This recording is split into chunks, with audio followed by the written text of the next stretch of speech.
नमस्कार दोस्तों, मैं हूं लोकेंद्र मिश्रा और आप सबका स्वागत है। एनसीईआरटी ज्योग्राफी क्लास 10th का ये चैप्टर 3 है और चैप्टर 3 है water resources.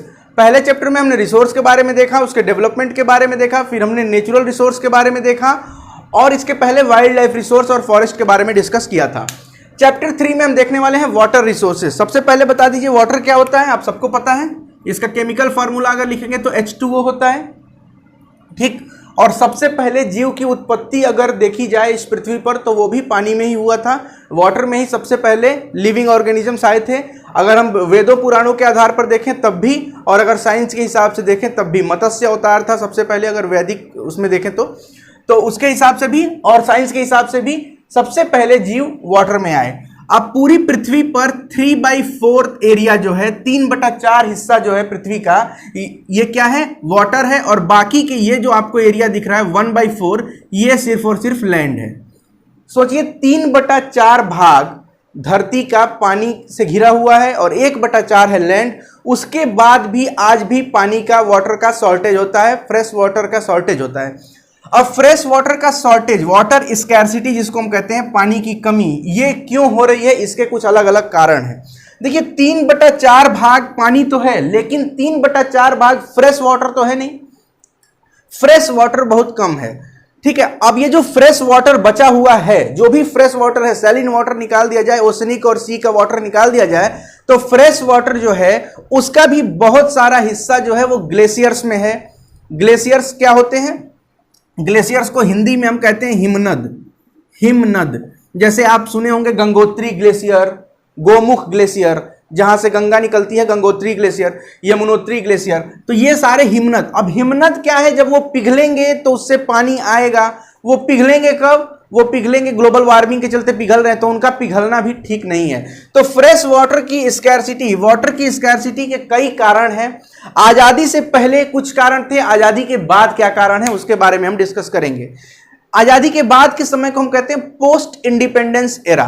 Post independence era में कुछ चीजें बढ़नी शुरू हुई, जैसे कि अर्बनाइजेशन शुरू हुआ। अर्बनाइजेशन का मतलब क्या होता है? गांव से लोग जाएंगे और शहरों में रहने लगेंगे, रहने की शुरुआत करेंगे, उसको हम कहते हैं अर्बनाइजेशन। उसके साथ साथ इंडस्ट्रियलाइजेशन हुआ। जैसे जैसे आज़ादी मिली भारत को, उसके बाद से यहाँ पे जो लाइसेंस वगैरह के जो रूल्स थे, जो लॉस थे, वो कट होने शुरू हुए और फिर नई नई कंपनियां, नई नई इंडस्ट्रीज भारत में आने लगी और इंडस्ट्रियलाइजेशन हुआ। इंडस्ट्रियलाइजेशन मतलब रैपिड ग्रोथ ऑफ इंडस्ट्रीज, बहुत तेजी से अगर औद्योगिकरण हो रहा है, उसको हम कहते हैं इंडस्ट्रियलाइजेशन। अब इंडस्ट्रीज बढ़ेंगी, ज्यादा इंडस्ट्रीज होंगी, ज्यादा कंपटीशन होगा, तो वाटर तो लिमिटेड है हमारे पास, वाटर लिमिटेड है, नदियां लिमिटेड है। अब उसी वाटर से अलग अलग इंडस्ट्रीज पानी लेंगी अपने रॉ मटेरियल्स के लिए, और फिर इसके साथ ही आप ये भी देखते हैं कि जो वेस्ट मटेरियल होता है वो भी उसी पानी में डालते हैं। अब इससे क्या होगा कि पानी में वेस्ट मटेरियल घुल रहा है तो फ्रेश वाटर की कमी हो रही है, वाटर पॉल्यूशन हो रहा है। दूसरा, हम पानी को लेकर और प्रोसेस कर रहे हैं इंडस्ट्रीज में, तो पानी की कमी हो रही है। एक कारण तो ये हो गया। रिवर पॉल्यूशन, मैंने बताया आपको, नदियों में पॉल्यूशन। आप देखिए जो छोटी छोटी नदियां हैं वो तो बहुत बुरी तरह से प्रदूषित हैं। आप अपने आसपास के क्षेत्र में जिस भी जिले में रहते हैं, उस जिले की छोटी नदी का आप एक बार डेटा देखिएगा और उसको आप जाके घूम के आइएगा, आपको पता लगेगा कि वो सारी नदियां लगभग प्रदूषित हो चुकी हैं, लगभग प्रदूषित हो चुकी हैं। अगर आप गांवों के क्षेत्र में हैं तो थोड़ा सा आपको कम देखने को मिलेगा, लेकिन जैसे जैसे आप अर्बन एरियाज में जाएंगे, जैसे जैसे शहरों में जाएंगे, वहां आपको पता चलेगा कि रिवर का पॉल्यूशन बहुत अधिक है। ये तो छोटी नदियों की बात हुई। आप बड़ी नदियां देख लीजिए, गंगा हो गया, गंगा नदी हो गई, यमुना नदी हो गई। यमुना की स्थिति क्या है आप देख सकते हैं, ब्लैक हो गई है बिल्कुल। गंगा के लिए गंगा एक्शन प्लान बनाना पड़ा, अलग एक मंत्रालय बनाना पड़ा, इतनी ज्यादा गंदगी है।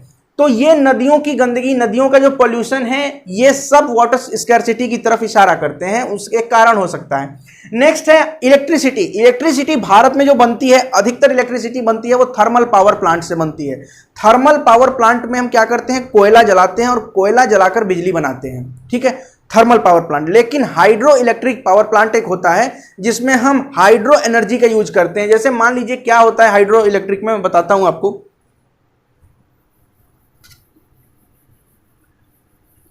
अब हाइड्रो इलेक्ट्रिक पावर प्लांट के लिए क्या करते हैं, कहीं से नदी है, यहां ऊपर एक रिजर्वायर बना दिया गया। रिजर्वायर का मतलब होता है जहां पे पानी को इकट्ठा किया जाएगा। यहां रिजर्वायर बनाया गया और यहां से यहां से क्या किया गया, एक पाइप लाया गया। पाइप बहुत बड़ी पाइप होगी, बहुत काफी ऊंचाई से आ रही है, इसलिए मैं इसको ऐसे डॉट डॉट करके दिखा रहा हूं कि ये पाइप डिसकंटिन्यूअस नहीं है बल्कि बहुत लंबी पाइप है। यहां से आती है, यहां पे क्या होता है, एक टरबाइन होता है, ऐसे एक टरबाइन बना होता है, ये टरबाइन के ब्लेड्स होते हैं।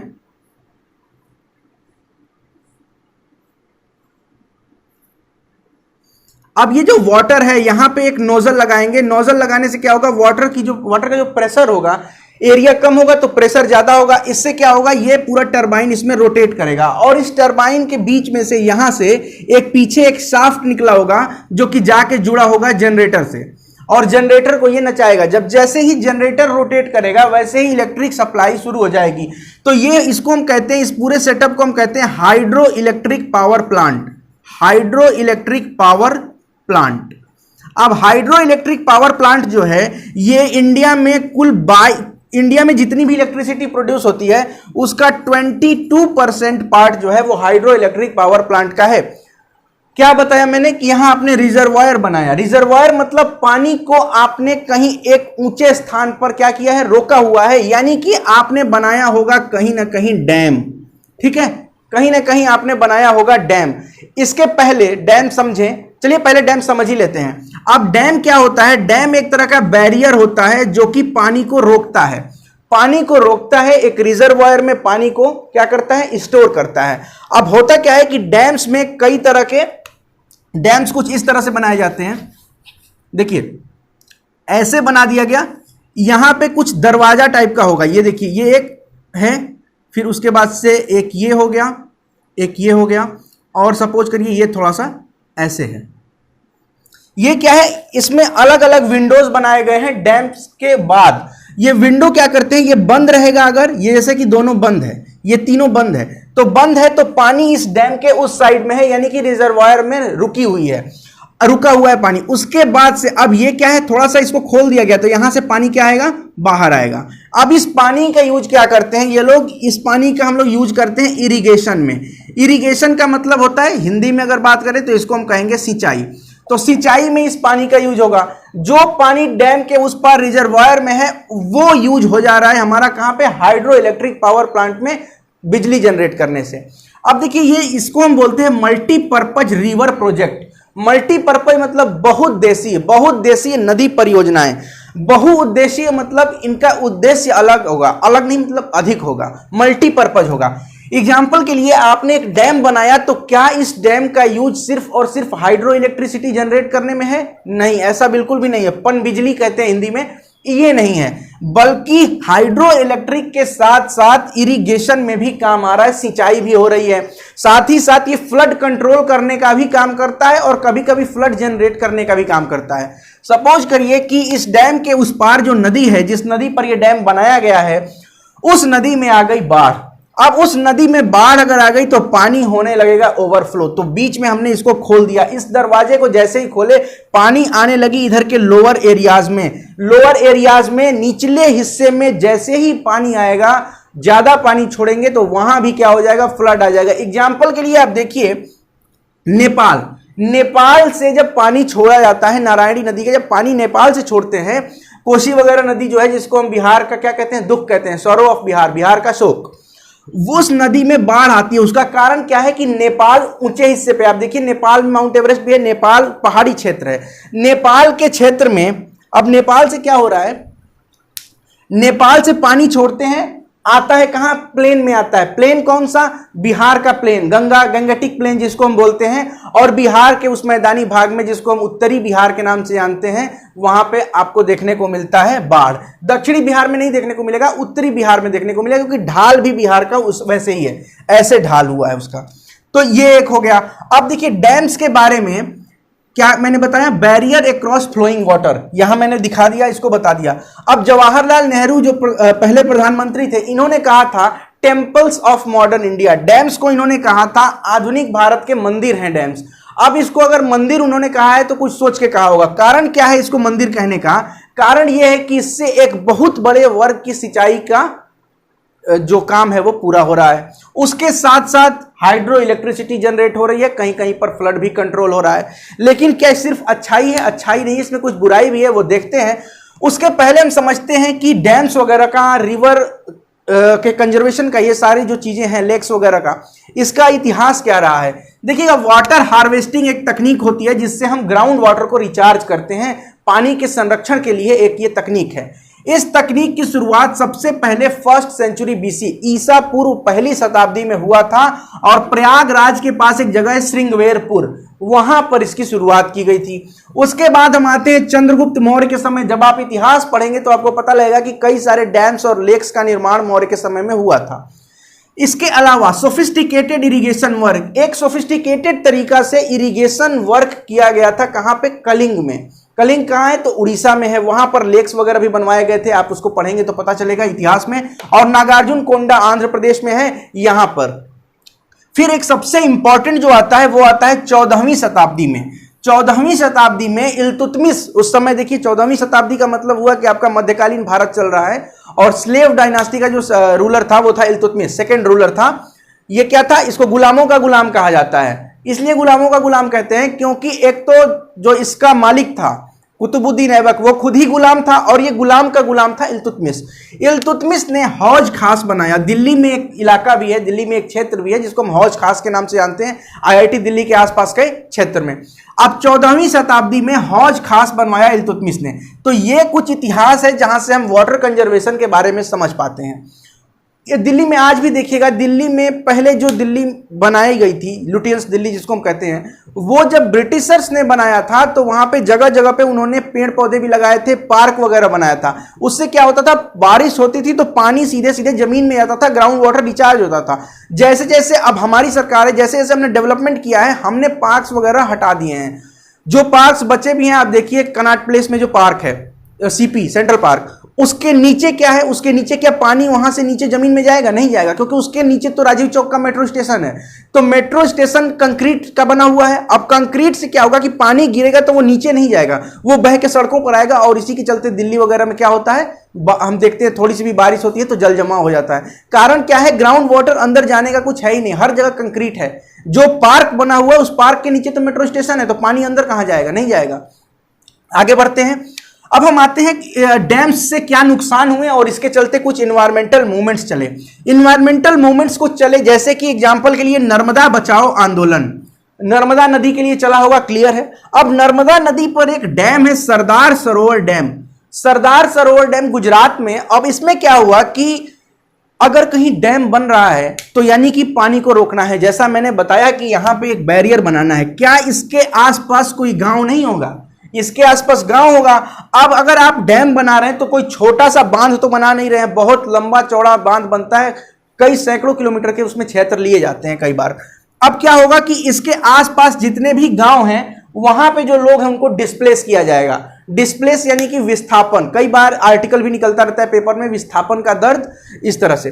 तो देखिए, नर्मदा बचाओ आंदोलन ये क्या, एक एनजीओ था। एनजीओ ने क्या किया, सरदार सरोवर डैम गुजरात में जो है उसमें जो डिस्प्लेसमेंट हुआ लोगों का, उसके मुद्दे को इसने उठाया था। तो इस तरह के इन्वायरमेंटल मूवमेंट चलते रहते हैं। वैसे ही टेहरी डैम आंदोलन भी चला। ये सारे आंदोलन जो चल रहे हैं वो डिस्प्लेसमेंट के मुद्दे को लेकर चल रहे हैं।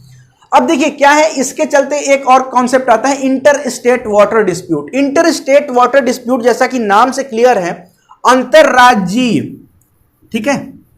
इंटर स्टेट मतलब अंतरराज्यीय। अब सपोज करिए ये भारत है,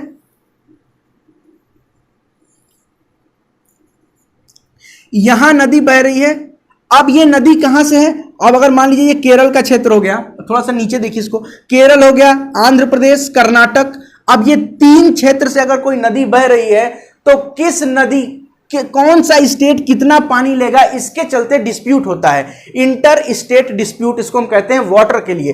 भारत और पाकिस्तान में भी हुआ था सिंधु नदी को लेकर, सिंधु वाटर डिस्प्यूट। अब यहां पे क्या, इंडस वाटर डिस्प्यूट के नाम से जानते हैं। फिर इंडस ट्रीटी भी हुई है पाकिस्तान और भारत के लिए। अब इसमें क्या है कि मान लीजिए केरल में से कोई नदी निकल रही है और केरल से निकल के और कर्नाटक से होकर के जा रही है अरब सागर, बे ऑफ बंगाल में। अब केरल अगर यहां पे एक डैम बना लेता है, केरल सरकार अगर एक यहां पे डैम बना लेती है तो सारा का सारा पानी वो रोक लेगी। सारा का नहीं, मतलब कुछ तो पानी वो रोकेगी। अब उससे क्या होगा, आंध्र प्रदेश और कर्नाटक को नहीं मिलेगा। यही चीज हो रहा है कावेरी वाटर डिस्प्यूट में। कावेरी नदी का जो विवाद है वो ऐसा ही विवाद है कि कितना परसेंट वाटर कौन सा राज्य रखेगा अपने पास, इसके चलते ये डिस्प्यूट होता है कि किस राज्य में कितना पानी। अब आप कहेंगे कि क्या यहां क्यों नहीं हो रहा है, गंगा में क्यों नहीं हो रहा है, गंगा के लिए गंगा वाटर डिस्प्यूट क्यों नहीं है? क्योंकि गंगा तो कई राज्यों से पास करती है, उत्तर प्रदेश है, बिहार है, वेस्ट बंगाल है। अब दिक्कत क्या है कि यहां पे क्या है कि उत्तर प्रदेश में लगातार हिमालयी नदियां हैं, बिहार में लगातार हिमालयी नदियां हैं, वो हिमालय से आती हैं, वर्ष भर जल रहता है, इसमें पानी की कोई कमी नहीं, इतनी सारी नदियां हैं। जबकि यहां पे क्या है, वाटर यहां पे जो नदियां हैं वो कम है। ठीक है,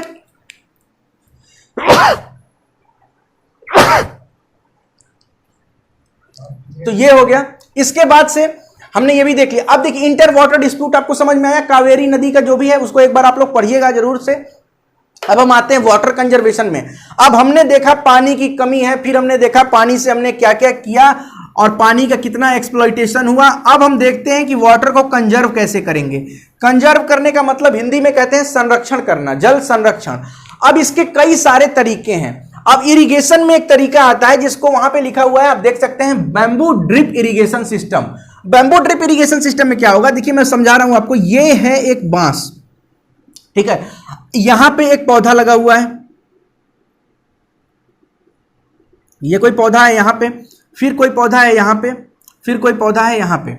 अब क्या करेंगे, यहां पे एक वाटर सोर्स है, वाटर सोर्स है, ये पानी आया इसमें और ये आके यहां पे गिर गया। इसके साथ साथ अगला यहां पे लगा दिया गया, यहां गिर गया, फिर ऐसे लगाया, यहां गिरा। ये सिर्फ उसी जगह पे पानी गिर रहा है जहां पे पौधे हैं, बीच के क्षेत्र में पानी बिल्कुल भी नहीं गिर रहा है। इसी को कहते हैं वाटर, इसी को एक और नाम है ड्रिप इरिगेशन सिस्टम। एक होता है ड्रिप इरिगेशन सिस्टम। ड्रिप मतलब जैसे एक एक बूंद ड्रिप करेगा वाटर, उसको कहेंगे ड्रिप इरिगेशन। अब इसी में अगर वो बांस की सहायता से किया जा रहा है तो उसको बैम्बू ड्रिप कहेंगे। अगर वो पीवीसी पाइप्स की सहायता से किया जा रहा है तो उसको पाइप इरिगेशन सिस्टम कहेंगे। पाइप के साथ भी ड्रिप कहेंगे, ड्रिप पाइप इरिगेशन सिस्टम। तो एक तो तरीका ये हो गया, पानी ज्यादा बर्बाद नहीं। दूसरा प्रोसेस आता है वाटर हार्वेस्टिंग का।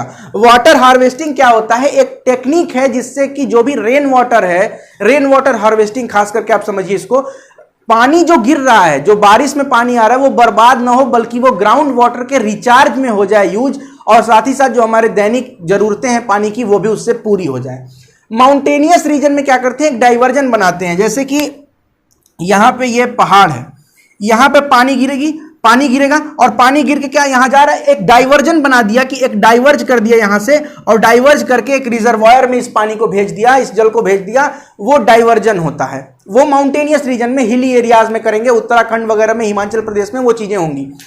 दूसरा आता है roof top water harvesting system. अब रूफ टॉप वाटर हार्वेस्टिंग कहां पे होगा, ये प्लेन एरियाज में होगा, राजस्थान वगैरह के जो क्षेत्र हैं वहां पे ये इंपॉर्टेंट है। क्योंकि देखिए राजस्थान में क्या होता है, स्कैर्सिटी है वाटर की, वहां भी जो राजस्थान का क्षेत्र है जो डिजर्टिफिकेशन की तरफ बढ़ गया है, वहां पे ये काम कर सकता है। अब क्या होता है कि यहां बारिश हो रही है, रेन वाटर, एक पाइप लगाकर एक टैंक में इस पानी को भेजा जाता है। Rain water harvesting, roof top water harvesting में समझा रहा हूं, ध्यान से समझिए। पानी आया और ये पानी पाइप की सहायता से एक टैंक में भेजा गया, उस टैंक से हमने उस पानी का यूज कर लिया, कपड़ा धोना, बर्तन धोना, जो भी आपको करना है वो यूज किया। जो एक्स्ट्रा पानी बचा है उसको आप क्या करेंगे, एक दूसरे टैंक में भेजेंगे। उस टैंक में पहले से कुछ पत्थर वगैरह हैं, कुछ सैंड वगैरह है, ये काम क्या करते हैं, फिल्ट्रेशन का काम करते हैं। ये फिल्टर करेंगे इस पानी को और फिल्टर करके वापस से वो उस टैंक के माध्यम से जमीन में चला जाएगा। इसी को हम कहते हैं ग्राउंड रिचार्ज। वाटर साइकिल नाम से एक मैंने वीडियो बनाया है, डिस्क्रिप्शन में उसका लिंक होगा, वो आप देखिएगा तो आपको क्लियर हो जाएगा कि वाटर साइकिल कैसे काम करता है। ठीक है, तो वाटर साइकिल कैसे काम करता है ये आप वहां से समझ सकते हैं। अब एक प्रश्न आता है, मेघालय में रूफटॉप हार्वेस्टिंग सबसे अधिक की जाती है, कहां की जा रही है, मेघालय में। आइए मैप से समझते हैं कुछ चीज। यहां पे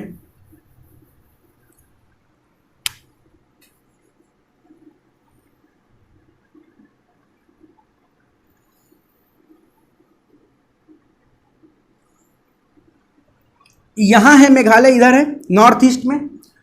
यहां पर एक जगह है जिसको हम मौसिन राम या चेरापूंजी के नाम से जानते हैं। विश्व का ऐसा जगह, विश्व का ऐसा स्थान जहां सर्वाधिक वर्षा होती है उसको हम जानते हैं मौसिन राम के नाम से। अब मौसिन राम कहां है भाई, मेघालय में है। चेरापूंजी कहां है, मेघालय में है। जिस राज्य में विश्व की सबसे अधिक बारिश रिकॉर्ड की जाती है वो राज्य सूखा से ग्रस्त है, इसको आपको कैसे जस्टिफाई करेंगे? ये ऐसा क्षेत्र है जहां पे विश्व की सबसे अधिक बारिश होती है, मेघालय, चेरापूंजी और मौसिनराम, लेकिन उसी से 50-55 किलोमीटर दूर, 40 किलोमीटर दूर, 35 किलोमीटर दूर भयंकर सूखा पड़ता है और पानी का शॉर्टेज है। इसका क्या कारण हो सकता है? देखिए, इसका कारण वही है जो कि दिल्ली का कारण मैंने बताया, वाटर, ग्राउंड वाटर का रिचार्ज नहीं होना ही वाटर स्कैर्सिटी का कारण है। भाई बारिश तो हो रही है, लेकिन इस बारिश के पानी का आप कर क्या रहे हैं? इस बारिश के पानी को आप ग्राउंड में भेज पा रहे हैं कि नहीं भेज पा रहे हैं? ग्राउंड वाटर रिचार्ज हो रहा है, लेकिन आखिर ग्राउंड से जो पानी है वो तो खत्म हो रहा है, पानी हम पी रहे हैं। अब उसमें रिचार्ज कैसे होगा? रिचार्ज होगा रूफटॉप वाटर हार्वेस्टिंग से, रिचार्ज होगा वाटर कंजर्वेशन मेथड से। रिचार्ज होने का एकमात्र यही उपाय है कि आप जो पानी एक्सेस में है उसको वापस जमीन में भेजिए। यह काम मेघालय में नहीं हो पाता, इसलिए सबसे अधिक वर्षा होने के बाद भी सूखा पड़ता है मेघालय में, चेरापूंजी वाले क्षेत्र के बाहर। तो यह एक कारण हो गया। अब एक चीज और, एक टॉपिक रह गया था कि डैम के चलते कुछ नुकसान जो मैंने बताए, एक तो पलायन बता दिया, एक तो बता दिया इरिगेशन हो रहा है। अब देखिए, जैसे जैसे डैम बनेंगे तो इरिगेशन की सुविधा बढ़ेगी। इरिगेशन की सुविधा, सिंचाई की सुविधा अगर बढ़ेगी तो क्रॉपिंग पैटर्न में चेंज आएगा। अब हम ऐसे क्रॉप्स बो सकते हैं जिसमें कि ज्यादा से ज्यादा पानी की जरूरत हो, क्योंकि हमारे पास पानी है, डैम है, नहर बनाया, कैनाल बनाया और पानी हमारे खेत में। ये क्या हुआ? ग्रीन रिवॉल्यूशन से आप इसको लिंक करिए। ग्रीन रिवॉल्यूशन का एक वीडियो मैंने बताया है, बना चुका हूं मैं, और डिस्क्रिप्शन में आपको उसका भी लिंक मिलेगा। तो आपको दो वीडियो इस वीडियो के साथ देखना है, एक वाटर साइकिल का वीडियो और एक ग्रीन रिवॉल्यूशन का वीडियो, डिस्क्रिप्शन में मिलेगा आपको। अब ग्रीन रिवॉल्यूशन में क्या मेन चीज थी? ग्रीन रिवॉल्यूशन में एक तो चीज ये था कि high yielding variety seeds introduce किया गया। इन सीड्स का क्या एक वो था, कैरेक्टरिस्टिक था कि ये जो बीज हैं, इस बीज का प्रमुख कैरेक्टरिस्टिक ये था कि इसमें हाई वाटर लगेगा, हाई इरिगेशन, मतलब सिंचाई बहुत ज्यादा, पानी बहुत ज्यादा खाएंगे ये बीज। अब देखिए, डैम तो बन चुका है हमारे यहां, डैम बन गया नॉर्थ इंडिया में। डैम बनने के बाद हमारे यहां क्या आ रहा है? ग्रीन रिवॉल्यूशन, पानी भी मिल गई। इसके चलते क्रॉपिंग पैटर्न में चेंज हुआ। क्रॉपिंग पैटर्न में चेंज का मतलब होता है फसल की बुआई में चेंज होना। अब ये लोग क्या करने लगे कि ऐसे फसल का हम बो सकते हैं, ऐसे फसल को ही हम बोएंगे जहां पे पानी ज्यादा लग रहा है, क्योंकि पानी है हमारे पास। गेहूं के लिए यहां पे क्या हुआ कि हाई यील्डिंग वैरायटी में जो गेहूं आएगा, HYB सीड्स में जो आएगा, वो ज्यादा पानी खाएगा। और फिर चेंज इन क्रॉपिंग पैटर्न हुआ। ज्यादा पानी खेत को चाहिए, ज्यादा पानी हमारे पास है, हमने पानी ज्यादा दे दिया, खेत में एक नुकसान हो गया, उसको हम कहते हैं सैलिनाइजेशन।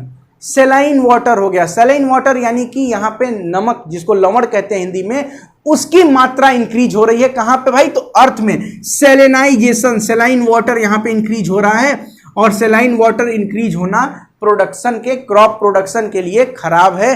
क्रॉप का प्रोडक्शन अच्छे से नहीं होगा। तो डैम के फायदे, डैम के नुकसान, मल्टीपर्पज रिवर प्रोजेक्ट का इतिहास, मल्टीपर्पज रिवर प्रोजेक्ट के फायदे, मल्टीपर्पज रिवर प्रोजेक्ट के characteristic, water conservation, inter water dispute, rooftop rain water harvesting, bamboo drip harvesting, bamboo drip irrigation system, और उसके साथ साथ सैलिनाइजेशन ऑफ लैंड।